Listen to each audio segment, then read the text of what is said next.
I acquired a $50,000 house using the elderly man's funds, and Vivian proudly displayed her bank book, boasting about the purchase. Despite my attempts to maintain composure and avoid surprise, laughter overcame me. In response to her inquiry about my amusement, I continued laughing openly. The eldest son's wife seemingly aimed to leave me speechless, but instead of retorting, I chuckled unabashedly before regaining my composure.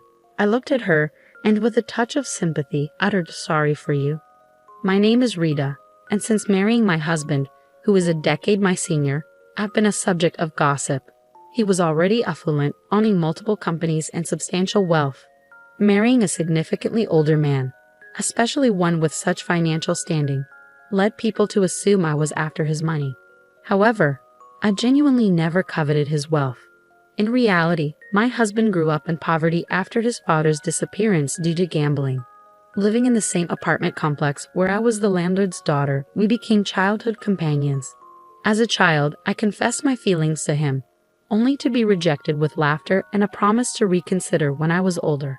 Even when he moved to New York, we continued corresponding. Despite my repeated confessions, he maintained the stance that I was too young. Our communication persisted even through high school, where he expressed surprise at my continued affection.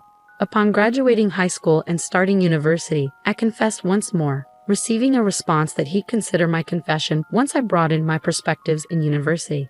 Throughout my 4 university years, my feelings for him remained unwavering. Upon graduation, I confessed again, and this time, he bashfully acknowledged my consistent love. At 23, I began working while he, at 33, garnered attention for his thriving business ventures in New York. Eager to marry, he promised to do so once his company achieved success.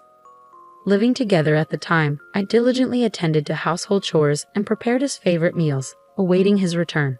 There were moments of doubt about his feelings, but when questioned, he admitted to initially considering my affection a childhood crush. Surprised by my persistent confessions in high school and college, he began to feel shy and self-aware of his feelings. Despite concerns during my college years that I might find someone else, he assured me he had no time for romance due to intense focus on studying and overcoming his impoverished background. Both of us remained confident that we would never betray each other. We always had a harmonious relationship, even amidst the news of various couples in our circle going through divorces. The concept of divorce seemed distant and irrelevant to us. With my husband amassing a $12 million fortune, some people, aware of our 10-year age gap, assumed I married him for his wealth or speculated about insurance benefits upon his demise. While some understood our long history together since my infancy and didn't jump to such conclusions, there were those who stubbornly clung to misguided beliefs. Despite the occasional gossip during social gatherings, where people assumed my husband had never experienced poverty and unfairly judged us based on societal assumptions about privilege, I remained unfazed. Whenever I noticed disapproving looks from my husband, I'd simply advise him to smile and brush off the rumors. Our love stood steadfast, unaffected by external opinions. My husband had complete trust in me, choosing to believe in our bond regardless of the skepticism around us. Several years into our marriage, we welcomed our eldest son, Peter, followed by the arrival of our second son, Dan, the following year. As a family of 4, we enjoyed financial comfort, yet my husband and I decided not to disclose our wealth to Peter and Dan. Instead, we taught them the value of money from a young age. In elementary school, they earned 10 cents for assisting with household chores, received a monthly allowance of $1, and managed their finances through piggy banks and account books. Despite our financial stability, we instilled in them the unpredictability of the world and the importance of financial responsibility. Both Peter and Dan, influenced by our approach, learned to respect each other's interests. By the time they reached high school, instead of asking for pocket money, they expressed a desire to work for what they wanted. Peter took a job at a cafe, while Dan found employment at a bookstore.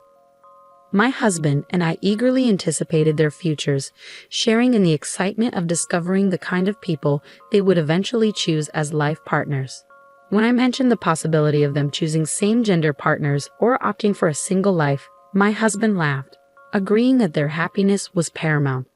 We shared a heartfelt laugh, acknowledging our simple wish for our son's happiness, not anticipating the surprise that awaited us when our eldest son expressed his intention to marry someone that left us exclaiming, "You're marrying her?" I want to introduce you to the woman I have been dating, Dad, Mom, and Dan. I'm considering marrying her in the future." Even after Peter and Dan graduated from university, started working, and moved out of the family home, we made it a point to have a family dinner once a month. During one of these dinners, Peter announced his decision, and both Rita, my husband, and Dan were already in a celebratory mood, expressing excitement about meeting her. That evening, Peter brought the woman in question to our house. Upon entering, she marveled at our home, expressing aspirations of living in such a fantastic house someday.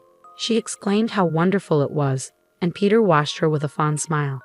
When we greeted them, she introduced herself as Vivian, mentioning that she works as a model, although she uses a stage name.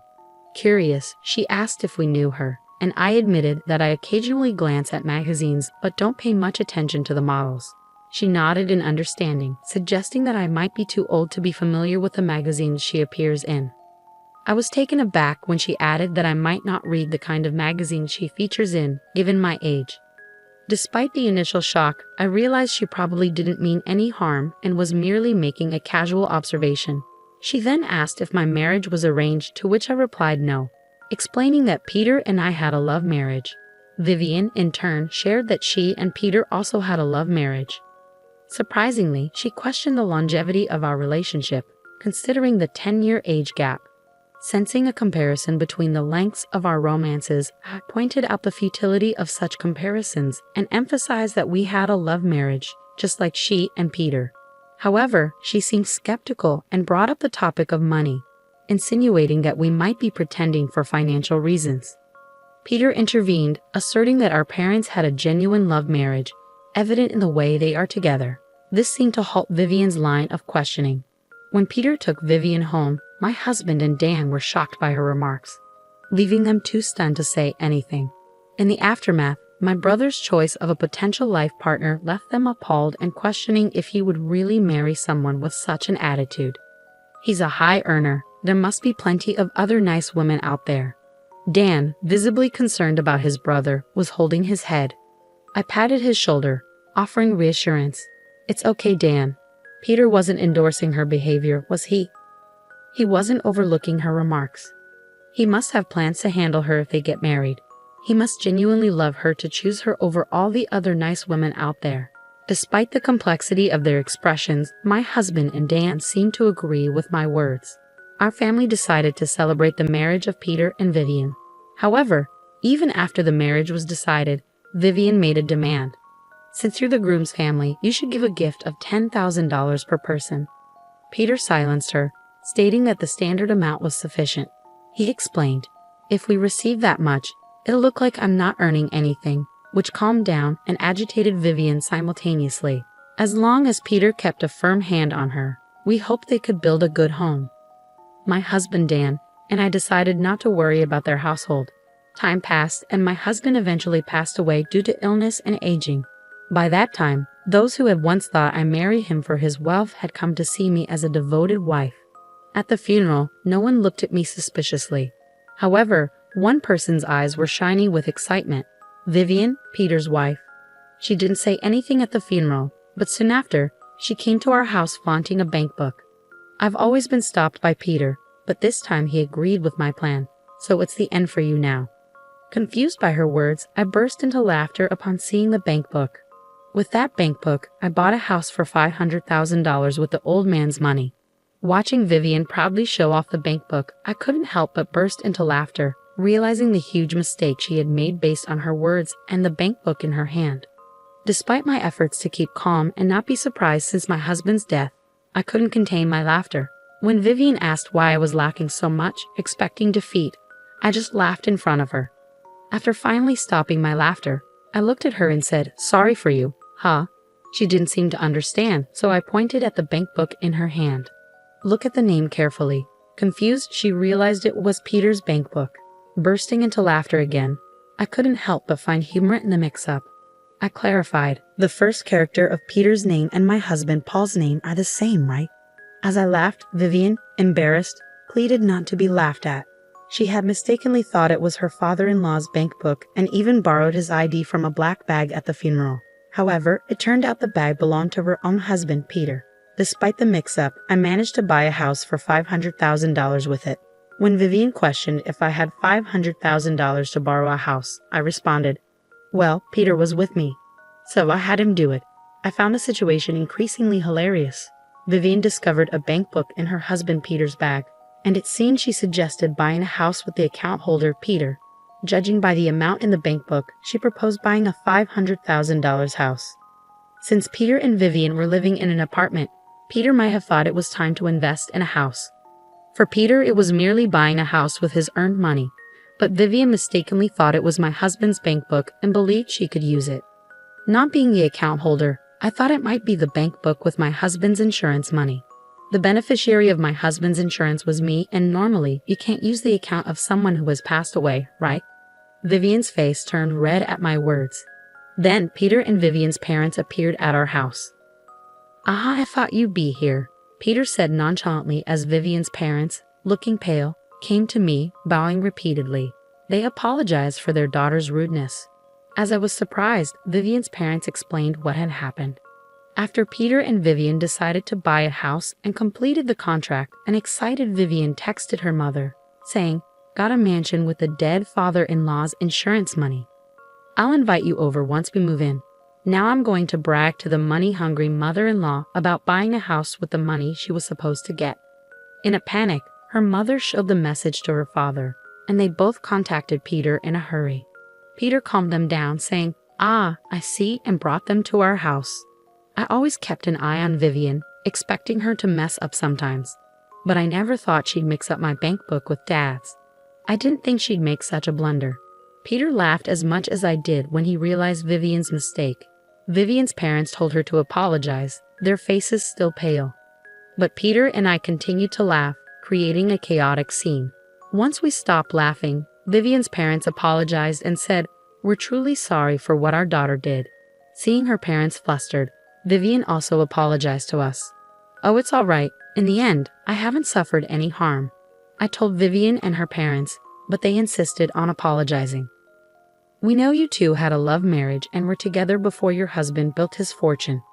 We saw your husband on a TV program talking about how you two met. My wife and I were so moved by your love story," Vivian's parents explained. I exclaimed in surprise as I didn't know anything about it. Peter, sitting next to me, said, "Ah, I thought Mom didn't know." Dad couldn't stand seeing Mom misunderstood, so he talked about it everywhere, and it reached the ears of a TV station. They thought it was a great story and broadcasted how Mom and Dad met. Was that what he was asking about a few years ago when he wanted to tell people our story? "Ah, I guess you did give the okay. I thought it was just for casual conversation." As my face turned as red as Vivian's, who was still embarrassed by her blunder, I realized the legacy my husband had left behind. Our daughter had caused such a disgrace.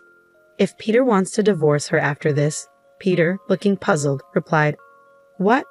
I have no intention of divorcing her even after what she did. Like Mom said, there was no harm done, and I would have stopped her if it looked like there would be.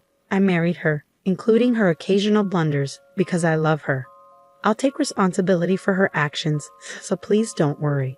Peter said this with a refreshing smile. Vivian hugged him, and her parents were in awe, praising Peter for his kindness.